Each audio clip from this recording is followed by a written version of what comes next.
Hindi kasalanan ng isang anak kung hindi siya nakapag-aral dahil sa hirap ng buhay.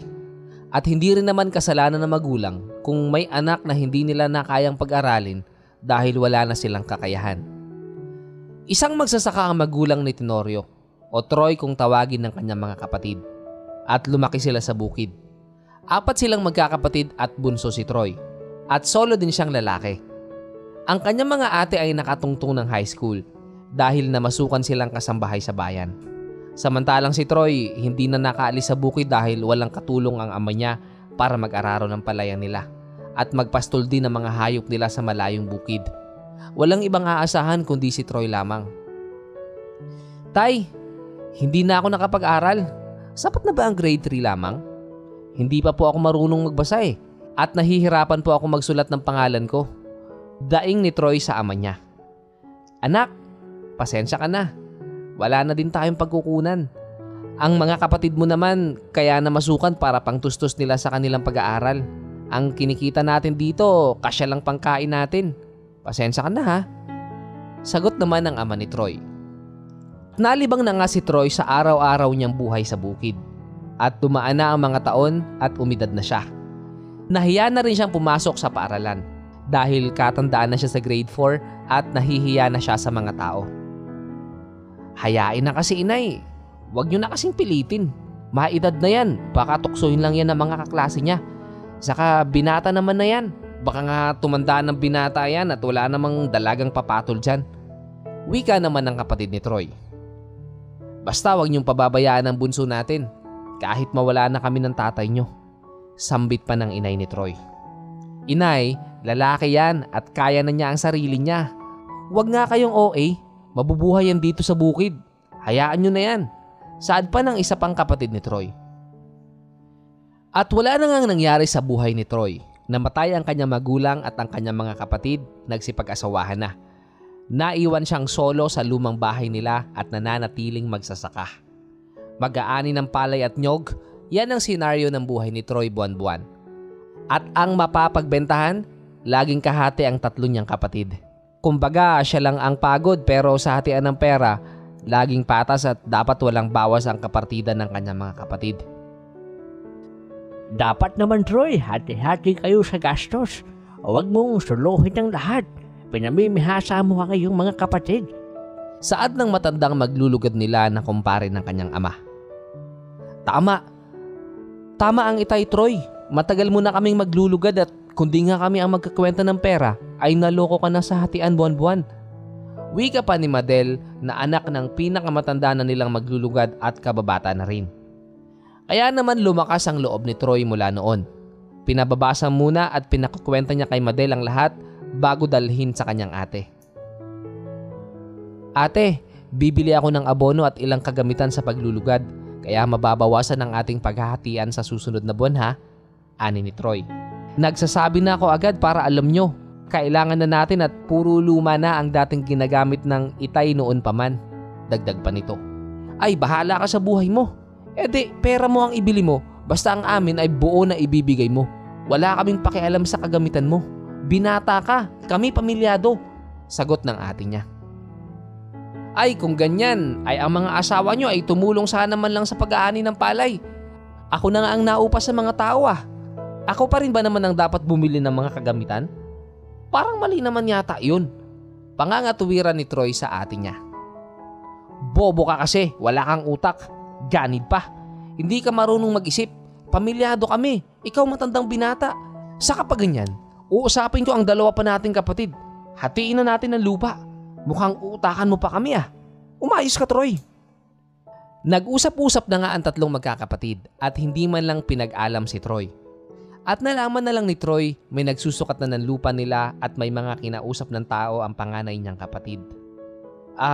Ayan, dito ka pumirma para lumabas na ang titulo ng lupa. Dito ha, baka naman kung saan-saan ka pumirma. Ayusin mo ang pirma ha, saad ng ate ni Troy. Hirap na hirap si Troy at hindi naman niya alam ano ang kanyang pinipirmahan. At dahil duda na siya sa kapatid niya dahil lagi siyang tinatanga-tanga, pinabalikan niya ang papel at sinabing bukas na lang niya pipirmahan. Nagalit ang ate niya at kung ano-ano ang masasakit na salita ang sinambit. Bakit ba lagi kang galit ate ha?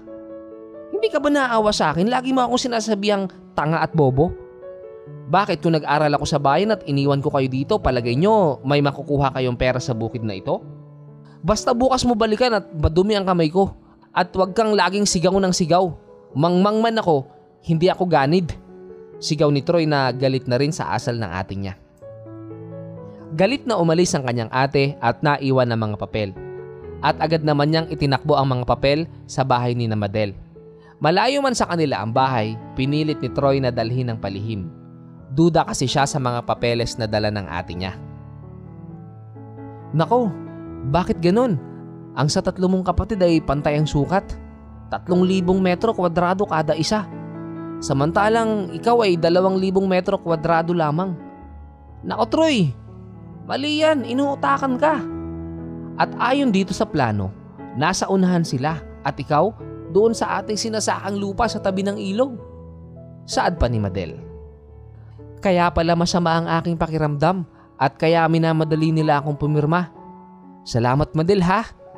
Kung wala kayo ng itay mo, paano na ako?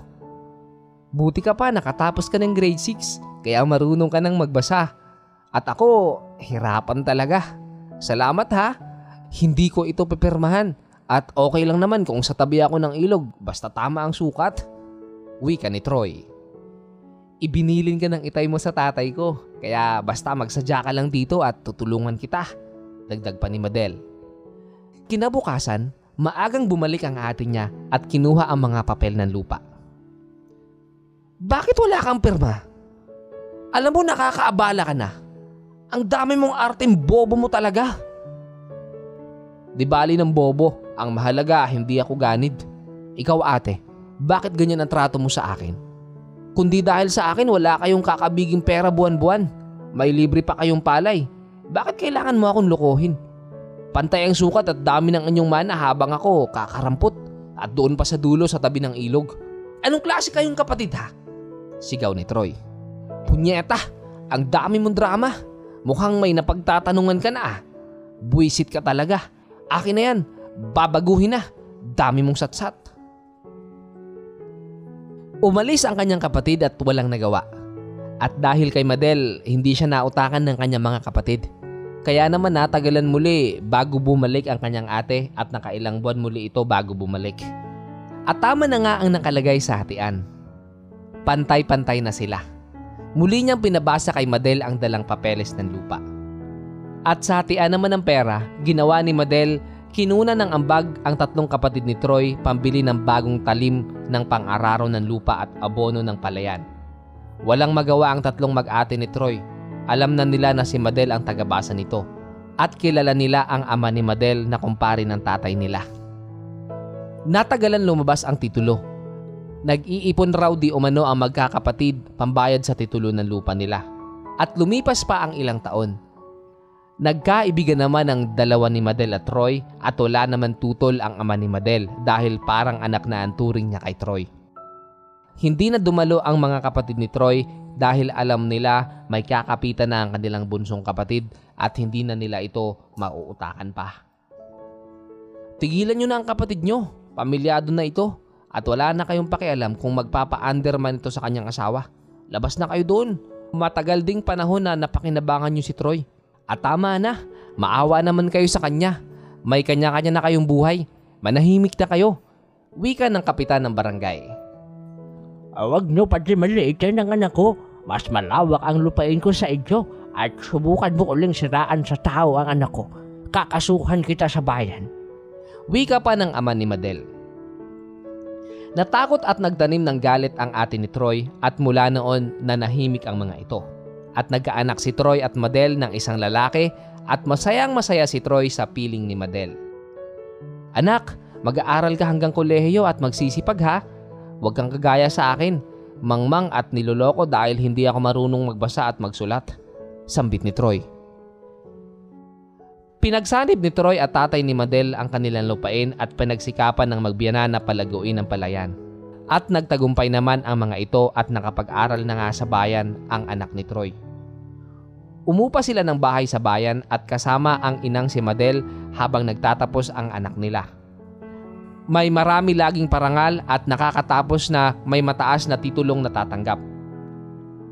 Naibigay na rin ni Troy ang titulo ng lupa na namana niya at agad naman itong itinabi dahil busy na sila ni Madel sa anak nila at sa palayan.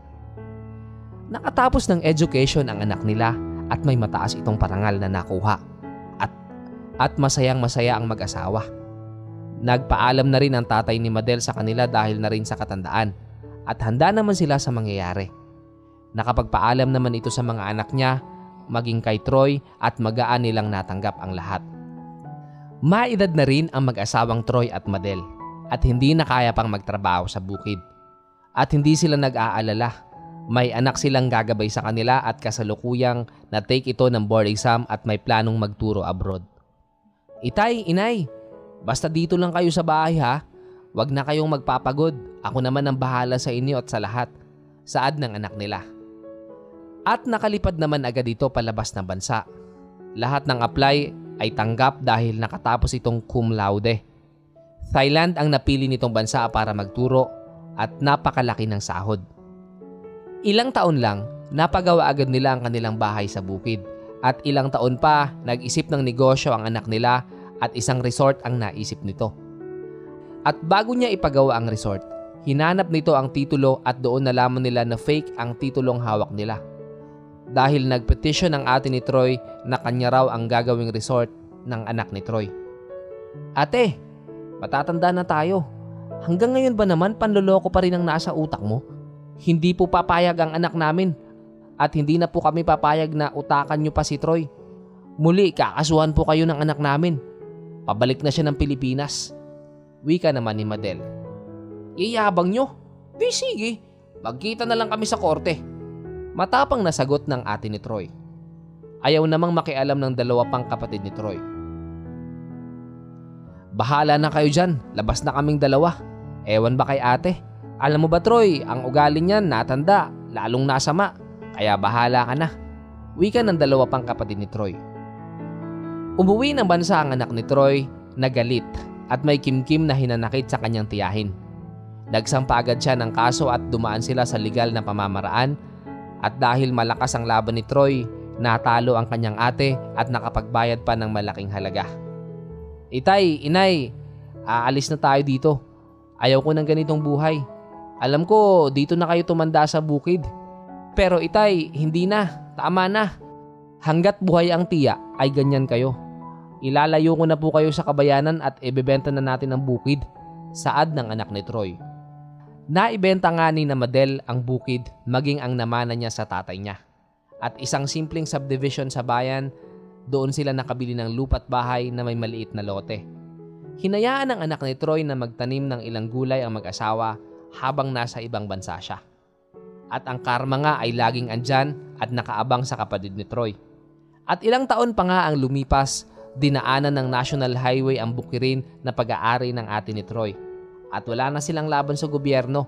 Ang kanilang namana ay kinain lamang ng malawak na kalye na pag-aari ng gobyerno.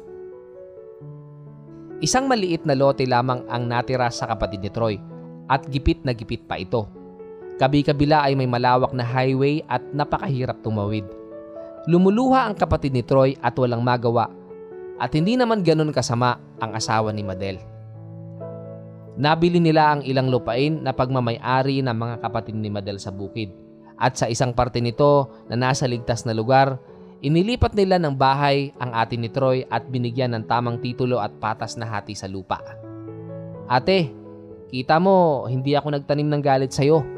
Maging pamangkin mo at asawa ko nag-aalala sa kalagayan mo. Bigay namin yan sa'yo, ang loteng ito na ligtas ka dahil ate kita. At iniwan ka na pala ng asawa at anak mo dahil sa ugali mo. Matanda ka na ate. Sana naman magbago ka na. Maging ang ating dalawa pang kapatid, nagtanim na rin ng hinanakit sa'yo. Tama na ate, pakiusap, magbago ka na. Saad ni Troy. Lumuha ang ate ni Troy at yumakap ito at humingi ng kapatawaran. Buhat noon, payapa na ang magkakapatid at magkakasamang tatanda na wala nang hinanakit sa isa't isa.